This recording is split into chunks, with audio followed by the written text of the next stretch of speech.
Very good. And we are back. Happy Friday, October 9th, in the middle of chapter 6, but we are finishing it today. This is an introduction to reactions.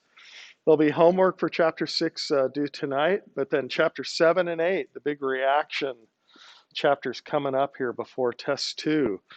And that's not for a couple more weeks, so you got plenty of time to procrastinate and to worry about that. Not too much time though, right? But I've warned you, these last couple chapters are very reaction heavy, so that's why we're doing this introduction here. Questions on anything? Yeah, we had quiz 3. We're still getting that grade. No, we got that graded. It's back. And notice that the key for quiz 3 is also posted. We can't make any marks on your submitted quizzes or homework. You have to look at the key there to see how we graded there. But we left off last time talking about a few different reactions, some famous reactions. Here's a nice reaction, this top one here. Carboxylic acid, I think that's heptanoic acid, smells horrible. This is allyl alcohol. And this guy right here is the essence of banana, allyl heptanoate. Very nice smelling compound. Let's say you want to make this material. Maybe you work for a company and your boss says, hey, we need 3 kilos of allyl heptanoate next week. We have some customers. Well, you look it up. Well, we're going to make it from the acid and the alcohol here. And you look at that and you think, well, yeah, there's some bonds we're going to break and some bonds we're going to make there. And that should be favorable. And you think about the conditions there and what are you going to do? But if you just put those two things together, guess what? No reaction. Oh, you don't get this pleasant smell. And by the way, that's how you can tell if this reaction's working or not. Start to smell bananas. So what do you do here? Well, you notice you need a catalyst, and it's sulfuric acid. And once you add the sulfuric acid, you'll create a kinetic pathway that's lower, that'll be faster to get to the product. But then you look up the bond dissociation energies here for what you're making here, and it's not really favorable. It's not exothermic at all. So how can you make it more favorable? Well, there's some things you can do. You can heat it up here, okay? And that will make things go faster and create more of your product maybe at equilibrium. But the other key thing about heating it up here is you can distill this. And this distillation allows you to remove the more volatile, the lower boiling point ester. And even though it may not be favorable, at least you got your catalyst in there that's starting to make the ester. You can smell it already. And yeah, you heat it up and you have a condenser on a sidearm and you start to bring over this ester. And even though it's not favorable, you look up these bond energies, but yeah, you're heating it up and you're adding the catalyst to get this thing to go. And plus you notice that the allyl alcohol is very cheap. So you add that in excess. And yeah, that makes it go faster too. It consumes more of your acid more quickly and it makes a better yield for your ester. But yeah, there's a lot of things going on here. Okay, what bonds are we breaking or making here? We're actually breaking this, this oxygen acyl bond here. We're bringing that in there. Notice the elements of water. Yeah, byproduct is water. And that's another way to make this reaction go faster. You can actually sequester the alcohol or add a drying agent that will take that water byproduct out of the equilibrium and give it there. But yeah, it is an equilibrium, but there are certain factors here that we can do to favor this reaction anyway.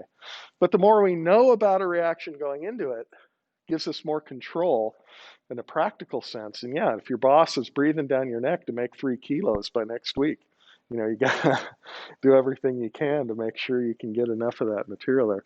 But let's back up and go through these things sequentially. What are we talking about? Bond dissociation energies. So this is a general idea. There's a big table in your book if you've been reading ahead.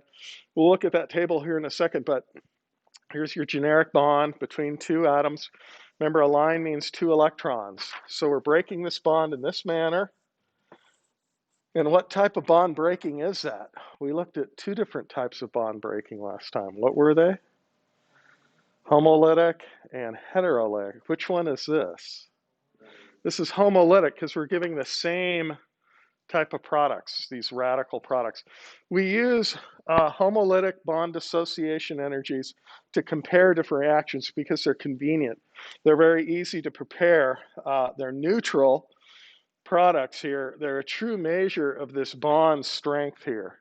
If we compared bonds always heterolytically, we'd have a cation and anion. We'd have solvation issues that would obscure the true energies there. So, and there are often other factors with ionic things, but heterolytic gives other things, but the homolytic things gives these neutral things. And as it's drawn here, what would we say? Is this exothermic or endothermic? Okay, that's another thing to look at the diagrams. What do we think?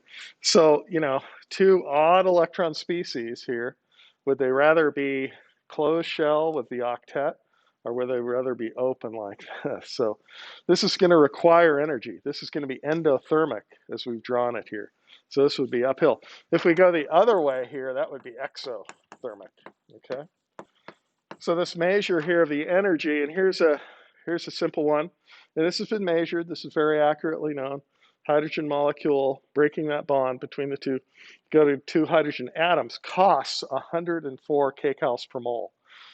And that's quite a bit, okay? Generally, the smaller the atom, the stronger that bond. And you can see here, comparing it to the chlorine molecule, also just a single bond between the two chlorides, to go to two chlorine radicals here, that costs a lot less energy, 58 kcals per mole. Let's look at the table here and try to point out some trends here. If we can go up there again, and you know, don't memorize this table. Know the trends though, and what's operating here. And what you see right away, we're talking about enthalpies, right? Delta H, that's the energy in bonds. And oh, kilojoules per mole, ouch. That's what physical chemists and people who worry about actual units, scientific units use, physicists and physical chemists. Organic chemists, we prefer kcals per mole because that relates to other things, you know, raising the temperature of water. A kcal, what is the energy to raise 1 gram of water 1 degree Celsius? Okay, so that relates to something we're a little more familiar with there. Kilojoules is about 4.1 times bigger than kcals. You'll always see kcals on my quizzes or tests. And any calculations, and we'll get to this, we'll show you how we expect you to use these numbers. But yeah, as you go down the periodic table here, here's the hydrogen halides. Those are weaker bonds if they're bigger, like I mentioned there. Smaller bonds, yeah, generally higher in energy. The halogen molecules themselves are very unstable. In fact, fluorine's an explosive material, very weak bond. And there's our peroxygen bond. I mentioned that, an oxygen-oxygen bond. That's pretty weak too. The lone pair repulsions there weaken that bond a lot, 51 kcals. Here's the important ones, the organic bonds here. And here we have a hydrogen on a methyl group, methane 104, similar to hydrogen, molecular hydrogen. But if it's on an ethyl or a propyl, or look, you get to an isopropyl, it goes down 95 compared to 98 or so. Why is it going down there for isopropyl? And then tert-butyl, look at that, 91. And then we got the hybridization effects here. If it's sp2 hybridized, it's held a little bit tighter and it's higher in energy, harder to break that bond. Now, why is that? You can think about hybridization, right? What's the nature of that bond to carbon? If it's sp2 hybridized, there's more what? More s character. Those electrons are held closer. S is the spherical atomic orbital. So it has more S character that's held closer to the carbon, and that bond strength goes up. And you see that dramatically on acetylene, sp hybridization, yeah, 125. But then it drops way down if you go to allylic, okay? And then on the side of a benzene, it goes way up. That's sp2 hybridization. But then benzylic, if it's on a carbon sp3 hybridized next door to a benzene, that's what the C6H5 is, right? Benzene, condensed formula. I'll go to the board and draw some of those in a minute, but that goes back down there. So those are trends we need to know. Similar things with carbon-carbon bonds, hybridization there, and also carbon-halogen bonds. you can look at a couple here. Let's just go through the chlorine series. So methyl chloride, yeah, 84. Ethyl chloride, 81. Isopropyl chloride, 80. Keeps dropping down, okay? The more substituted it is. And where's tert-butyl? They got tert-butyl? Yeah, 79. Okay, so let's go to the board and try to figure out some of these. What do we got? We got more substitution, which is going to make those bonds weaker, and hybridization is going to make them stronger. So let's look at a couple things here. Not a lot, but you know, if we break this bond, we're going to go to the ethyl. But if we break this bond, which is weaker, we're going to go to the isopropyl.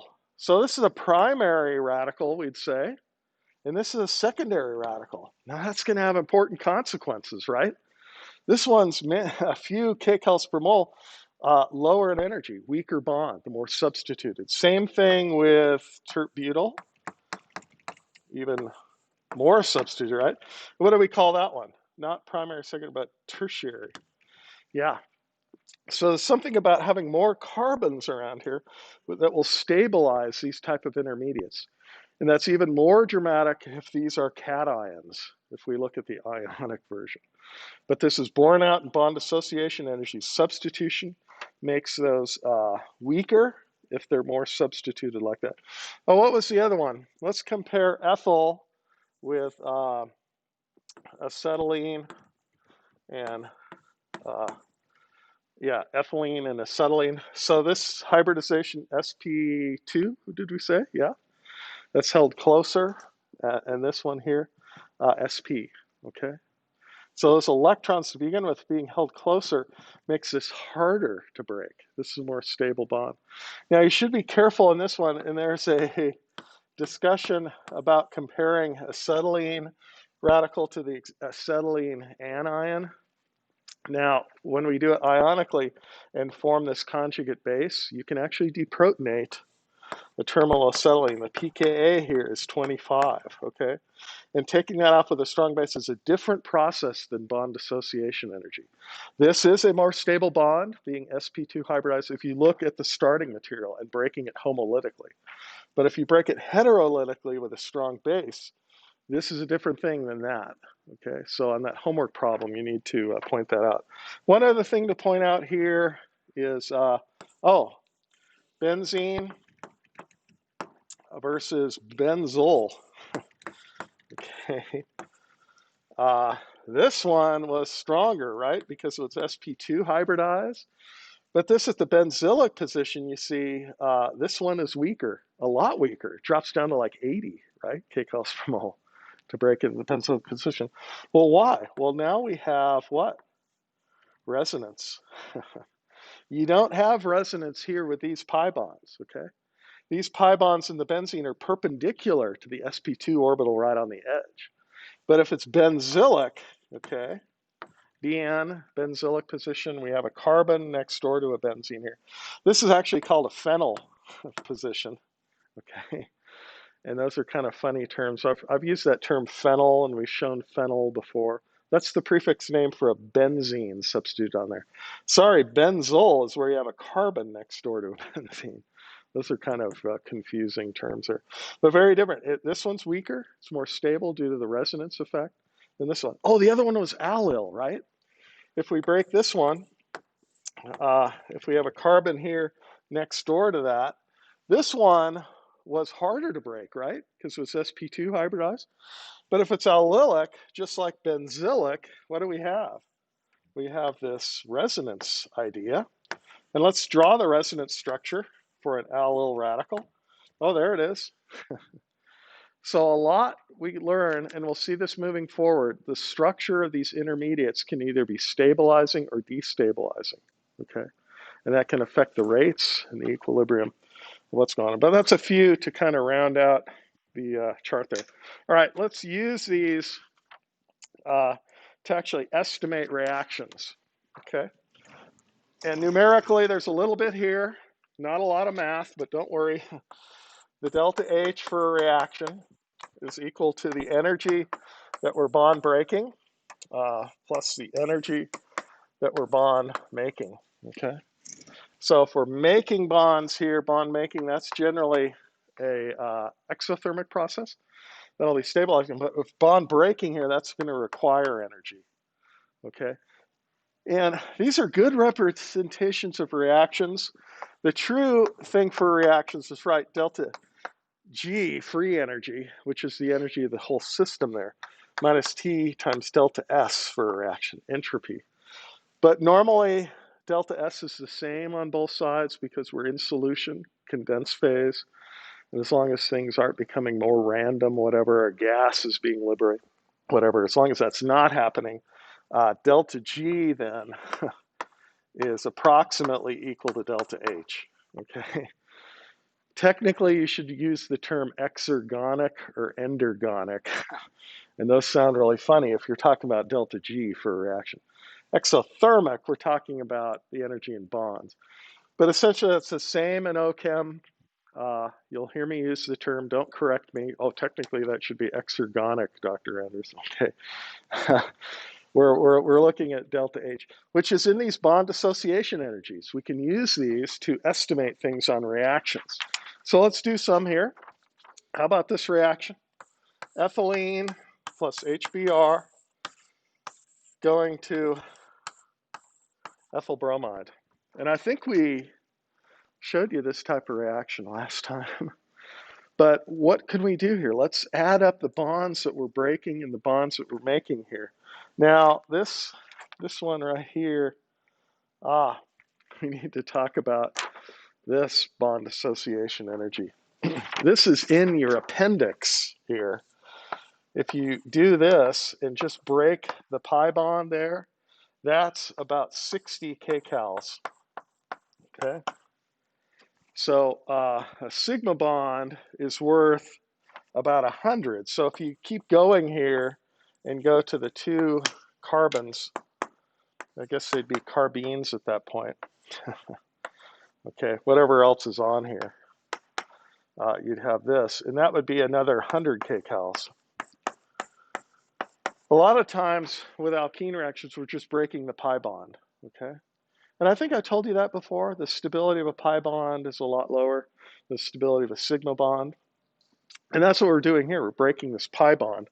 So this is going to cost us what? Let's add up the bond association energies and see here. So we've got about 60 kcals per mole there. What about hydrogen bromide? It's up there on the chart. Hydrogen bromide, where is it there? 88, yep, okay. So plus 88. So this is the bonds we're what, breaking? Breaking the pi bond here, breaking this bond here. And what are we making here? Oh, I didn't draw that hydrogen. Carbon-hydrogen bond, that's worth about 98. And that's downhill. So what, that's the exothermic part. Those are the bonds we're making, right? So we're getting that energy back out. And then we're making a carbon-bromine bond. What's that? Minus 68. So that's up there on the chart also. So what's the delta H for the reaction here? Well, it's 148 minus what? 166. So the total for this reaction is what? Minus 18. So what does that mean? Is the reaction exothermic or endothermic? Exothermic, and that's liberating quite a bit of energy. In fact, that will go like a shot. You don't need a catalyst. This acid, when it gets in the presence of an alkene, it'll go quite quickly. We'll see the mechanism later. But just looking at the bond association energies and estimating this is pretty close to experimental observation. I don't have the actual number for the thing, but yeah, that's pretty good. All right, let's do a couple more here. You get a feel for that, though, where you find the numbers and where they're at there. The only one missing on your table in your chapter is the pi bond energy. That's in the appendix at the back of your book. But you can find that. Okay, how about this one? Tert-butyl alcohol plus HBr going to tert-butyl bromide and water. Now we got to make sure we use the right energies here. What bond are we breaking? we're breaking a tert-butyl, a tertiary oxygen bond, and that costs 96 kcals. And HBr, that's the same thing, right? 88. And then what are we making here? We're making a tert-butyl bromide. I think that's on the chart too up there, isn't it? What is it? I think you can see it. Are those numbers too small? It's kind of hard to see those condensed formulas. Oh, there it is toward the bottom, right? 65, is that right? And that's going to be what we're making. So 65. So you're already saying, wait a minute, look at this. This is pretty high, right? These are about 100 each. Then all of a sudden, we're only getting out 65 kcal. You might think, oh, this reaction's doomed. It's not going to work at all, is it? How's this going to work? Oh, the saving grace is right here. What's the hydrogen-oxygen bond worth? Look at that, minus 119. Okay, those small ones. An electronegative atom like oxygen, hydrogen-oxygen bond, yeah, about 120. And that you're getting out. And add up these numbers, what's the reaction? You add up those numbers real quick. What does it come out to be? 0. So we're right at equilibrium here, you'd say, right? So this reaction would look like this, where those two energy points are at the same spot, truly at equilibrium under ideal conditions. Then what would it be? 50-50 on each side. Can we still do a reaction like this, though? Can we make this reaction favorable? Yeah, there's some things we can do. If we sequester the water or dehydrate it, by Le Chatelier's principle, we're going to bring over more of this product, right? Or we could use excess of this. If we use more of this, again, we're changing the system. We're applying a shock to the system. And Le Chatelier, the famous French chemist, said if you apply a shock to a system at equilibrium, it will react in such a way or adjust to maintain that equilibrium constant, K, right? So here's some adjustments here, and we can still get this product, even though what? This is not exothermic. It's right there. Anyway, okay. How about this one?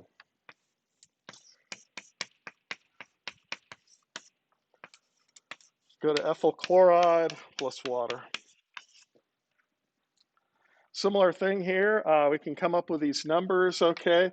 This is at a primary position now. 94. HCl is what, 103. Carbon, chlorine, primary bond, minus 81. And then, yeah, 119 again. And there's our saving grace, I think.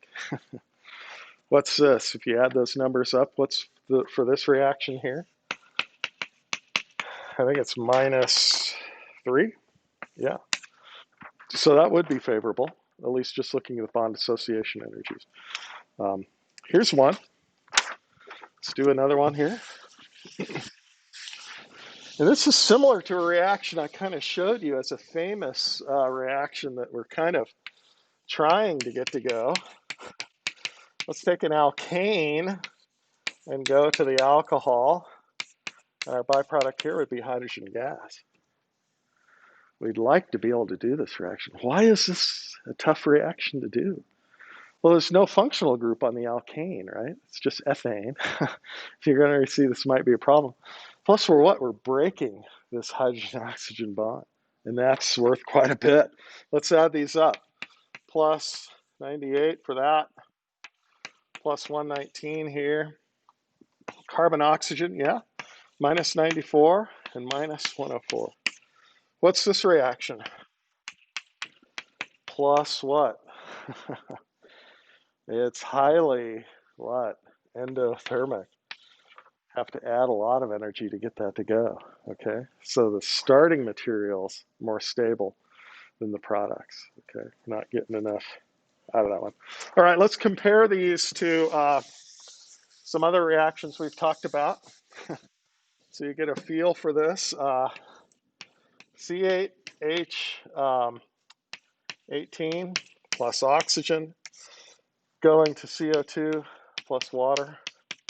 Oh, and this points out another thing. If you use these energy values to do this, you've got to have a balanced equation. What do we have here? 8 9. Okay. How much energy is this? You can actually add up all these bond association numbers and times them by these prefixes, right? And what do you get here for octane burning? How much heat is this? Well, this is a tremendous amount of energy. Over 1,000 kcals. Okay. Okay, and that's why octane is such an important fuel. Pound for pound, density-wise, energy density-wise, it still can't be beat. So, we're stuck with hydrocarbon fuels for quite a while. All sorts of ideas for alternative energy sources, but the cheapest one, and hydrocarbons, petroleum, still abundant. So, yeah, you can see the energy-wise compared to these other simple reactions, right? Which are kind of at a balance, right? Barely exothermic, barely endothermic. What about this one? Glucose plus oxygen. I won't balance this one. Same thing, CO2 and water. It's going on inside your body, though. This is glycolysis or metabolism. How much energy here? Oh, minus 686 kcals. Wow. That's a tremendous amount of energy too, right? So blood sugar or glucose has been chosen by nature to supply that energy to every living cell. This is how things work. It makes ATP so your muscles can move, whatever. So that reaction is similar there, and we know those numbers also. All right, what about the thermodynamics here for a reaction? We've been talking about this already. We've already been looking at diagrams, thermodynamics here. So any reaction, A plus B, going to C plus D, we can write an equation for it. Equilibrium expressions, concentration of the products. And what do the brackets mean again? The brackets mean molarity, or moles per liter. So you can measure these things, okay? So these are known for a lot of reactions over the concentrations of the starting materials. And the directionality of how it's drawn there, left to right, is important for how you set up this equation, okay? So what does this mean in practical sense? K here, equilibrium, if it's greater than 1, what does that mean? It means what's going to be favored. If K here is greater than 1, are products favored or starting materials favored? Yeah, it's a numerator-denominator thing, so products are favored, okay? So we're going to products here. If K is less than 1, we're going to starting materials, okay? And there's some other equations here, right? Delta G, as we've already been looking at it, is the delta G for the products minus the delta G for the starting materials. Okay, that's what we've been doing with the enthalpy, the bond association numbers. And approximately, if entropy isn't involved, which it usually isn't if we're comparing reactions in solution, we don't need to worry about it. The other delta G reaction here is what? Delta G equals minus RT natural log K. For this K, you see, can be a ratio of products here, okay?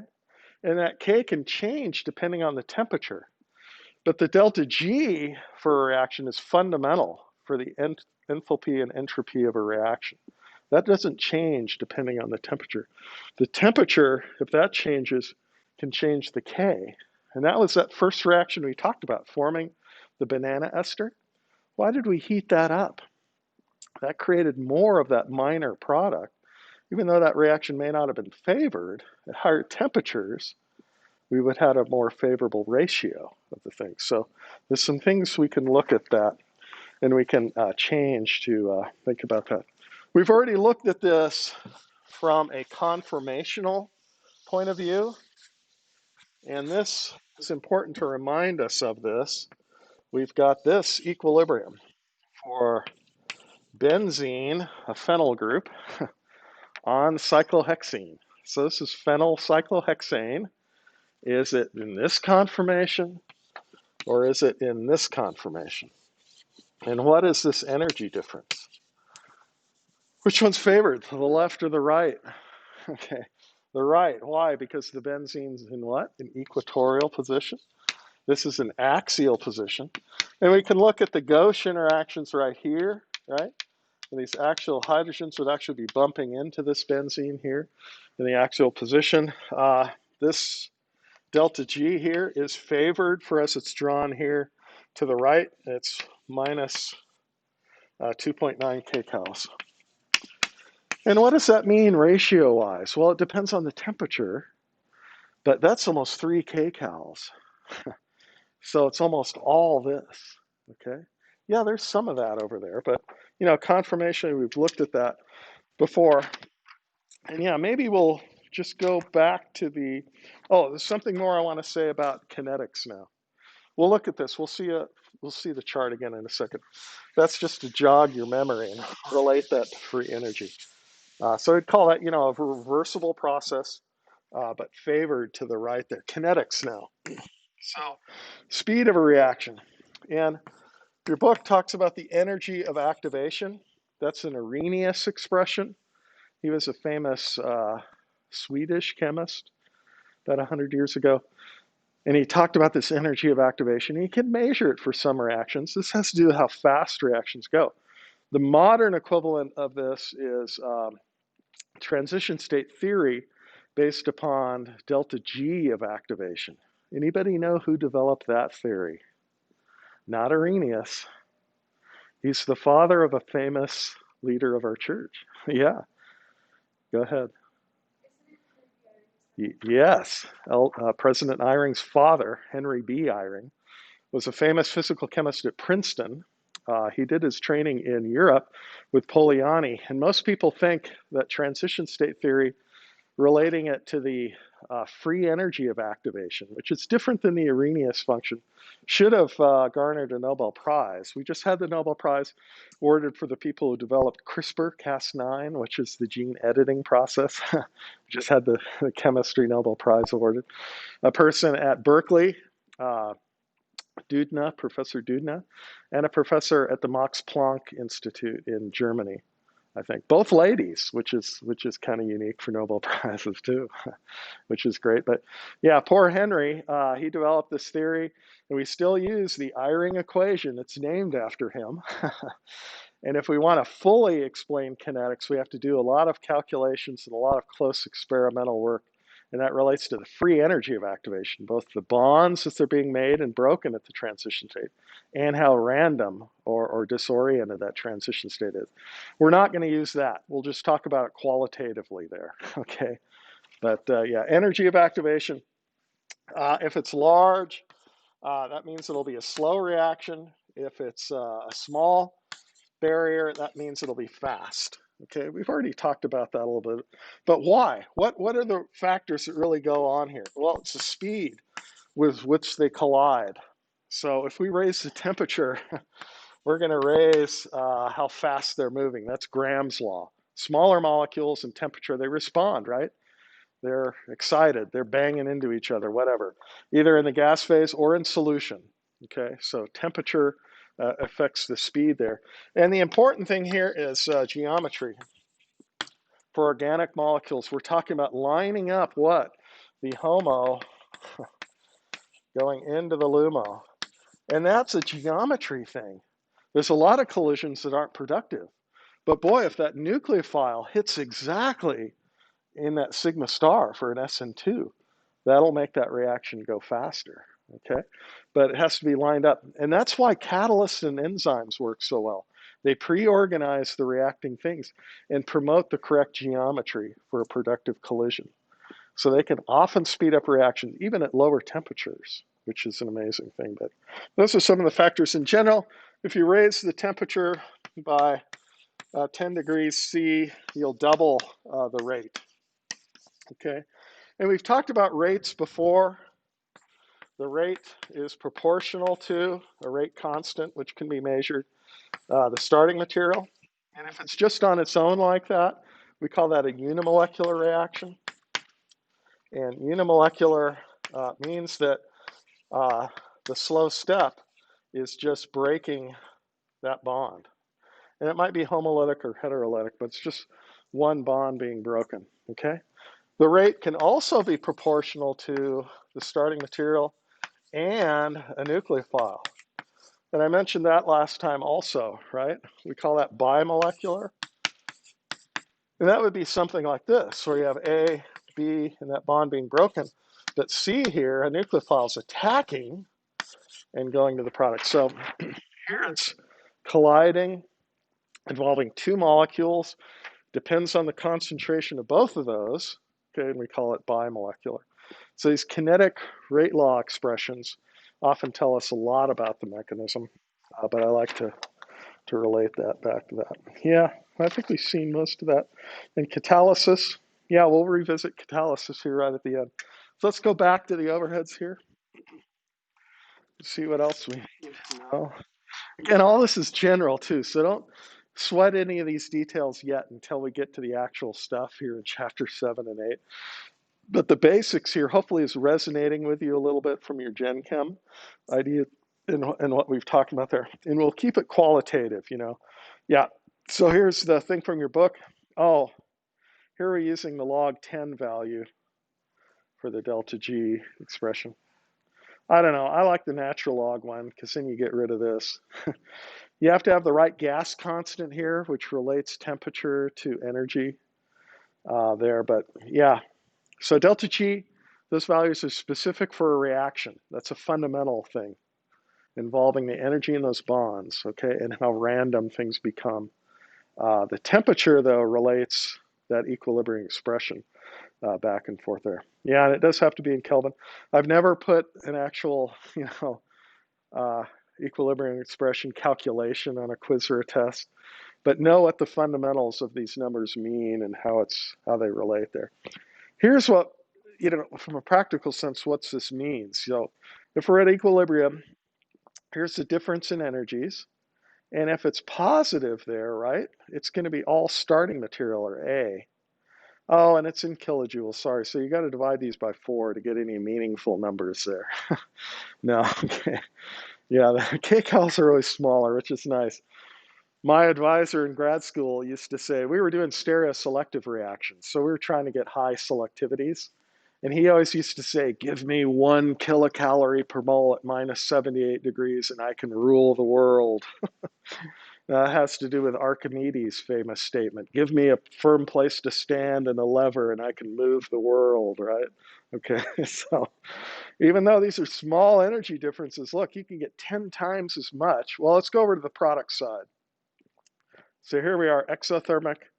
And yeah, if we're just 1.5 kcals per mole, divide by 4 there. If we're just 1.5 kcals per mole here favoring B, that's 10 times as much toward B, okay?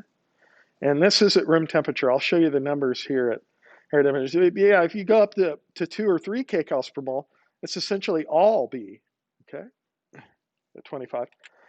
Here's the Boltzmann distribution. This is for conformational energy differences, which are equilibrium values, right? These are close in energy, just rotating around sigma bond. But you can relate the same values here, these same curves apply to reactions in equilibrium in general. So here we are at room temperature, 21C. And what did we say? If you got 1 kcal, give me that 1 kcal, you see, you're already at 8515. But look, if you're at minus 78, if you cool your reaction out, you're up at 95.5. You're highly selective. Okay, so that's the joke of organic chemists. All we need is 1 kcal, and we can rule the world, right? We can make selectivity happen. Let's see, the other thing to notice here, if you're at higher temperature, if you have 1 kcal per mole difference, that's only 70-30 then. And what's up with temperature there? There you have enough energy to populate the higher energy conformer, or the higher energy side, okay? So that was that first example. We talked about the banana ester, even though that's not favored. If we heat it up at equilibrium, we'll start to favor more of that unfavored ester product, okay? And if we can distill it off, we can still make it, okay? So that's the ruling thing there. And these diagrams, I drew a bunch of these last time. This would be bimolecular type reaction. If C minus here was attacking and breaking that bond, be a bimolecular reaction, there'd just be one transition state. And this is what? Exothermic or endothermic, as we've drawn it here. It's another thing to notice. Given the diagram, can you tell whether it's giving off heat or requiring heat? Exothermic. Why do you say exothermic? Right. So these diagrams are descriptive that way. And that change in energy right there, bond dissociation, this is right there. That's the only position we look at. Here's energy of activation of the transition state, the dagger thing that Eyring came up with would be right here.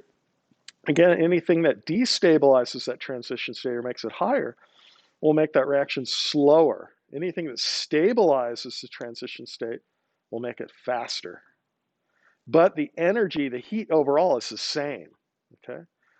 This height barrier difference here doesn't have anything to do with the heat of the reaction. I should qualify that, okay? If you do lower this down, it can affect, well, no, I won't get into that. They are linked sometimes, okay? But generally when we talk about the heat of the reaction, it's just the energy of the starting materials to products, okay? The barrier here is that difference.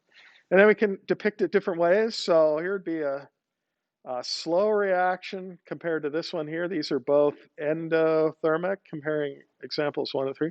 Why do you say endothermic? Because the energy here of the products is higher. And why is this a faster reaction here on the right? Because this barrier is lower, okay? You can see the same here for a couple of exothermic reactions. Is this the fast one or the slow one here on the left? Slow, yeah, okay. You got the idea there. So that's the difference we've been talking about. Yeah, these nice diagrams in your book.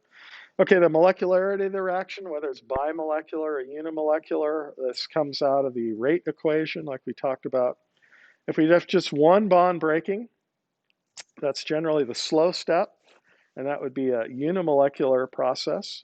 And then maybe a faster step is just grabbing this cation with a new reagent, nucleophile, whatever, to form the product. Now, if it happens this way, this is a stepwise reaction, and the slow step here is unimolecular. That would be this equation right here. Rate would just equal K times the starting material, okay? It would be independent, actually, of the concentration of C if this is part of the fast step, okay? And we'll point that out later when we get to some specific reactions. So we can identify which is the fast or the slow step. But here is a more complex energy diagram for a two-step reaction. And we'll see these for SN1 type reactions coming up. So here's the slow step, just decomposing A and B to make that carbocation B. And notice that is highly endothermic. And this barrier right here, this first one is the highest barrier, okay? So we call that the rate limiting step in this case. It's the slow step. It's independent of C. C is this step, C minus taking the carbocation here. Here's that bond we're making in this transition state, but notice that energy of activation is tiny compared to this first one here, okay? So the kinetics of a multi-step reaction, when you look at each step individually, this is the slow one, this is the fast one, it goes down to product. Is this an exothermic and endothermic reaction overall? Yeah, it is exothermic, there it is, that's that energy still right there. But it's that barrier right there, getting things to go. Okay, how do catalysts work? Yeah, anybody lactose intolerant out there or would like to admit it? Oh, there's always a couple people. Okay, if you're of Northern European extraction, heredity-wise, you're probably not lactose intolerant. You don't have to worry about it. Most Northern Europeans will produce lactase throughout their lives. It's an enzyme that's produced in the body. If you're of Asian descendancy or Southern Europe, it's probably likely that you might be lactose intolerant. They'll lose the ability to produce lactase. And what does that relate to? Well, it relates to this molecule right here, lactose, which is milk sugar. It's a disaccharide. It has to be hydrolyzed right there to create two monosaccharides, which are galactose and glucose. Galactose is a diastereomer of glucose. The enzyme is specific for this. It has an active site. Here's the enzyme itself in green. And it's the shape complementarity and the polarity complementarity between all the side chains on that protein interacting, usually hydrogen bonding with sugars to get it in the right position there. And then it delivers water at that point and hydrolyzes that bond, okay? So you've got this proximity idea. It organizes the transition state here, and it delivers the reagent. okay? And it does it at lower temperature. This is a very stable molecule. If you don't have this enzyme, this is going to persist through your GI tract down to your lower colon, and then the bacteria are going to have a field day with it. They're going to have a lot of other carbohydrates to live off of, and that's where you get the gas, the bloating, and the discomfort wherever. So it's not a lethal condition, but it's certainly a comfort issue. You can't eat a lot of dairy if you're lactose intolerant there. So the catalyst, and yeah, we're talking about a lot of things here with physiology and whatever. Don't worry about that. All you need to know for our class right now is right. This enzyme right here does a specific reaction, and it does it very efficiently, okay, by binding there. But yeah, does anybody have any questions? Sure, go ahead. Oh, yeah, Northern Europe. They persist in making lactase, the enzyme, throughout. Uh, it's a gene expression thing. So genes can be turned on or off. So some people, depending on your genetic setup there, you can produce lactase, this enzyme, throughout your whole life and digest dairy just fine. But most people, once they're weaned, okay, after they've had the milk sugar for their mom, they don't need the lactase anymore. It goes away, which means if they eat a lot of dairy, this lactose will persist in the gut, and that can cause problems. Okay, let's relate it back here just real quick on the board to this catalyst idea. So yeah, we had that first reaction we talked about. Maybe we can go back to that. It's just a simple thing with a carboxylic acid and an alcohol. I'll just simplify it like that. If you react those two things together on their own, you get no reaction. Okay, not favored. Those two will just stir together forever and do nothing.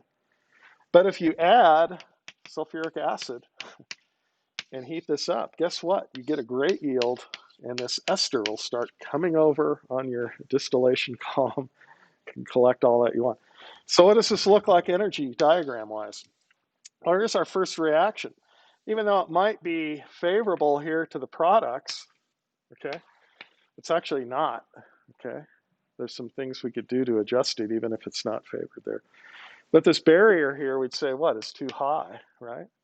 But what does the sulfuric acid do? And once you add that, it does go at a very good rate, actually. And it's going to create a couple other intermediates here. So the catalyst provides not a change in the free energy, okay? The difference in energy between the starting material bonds and the product bonds.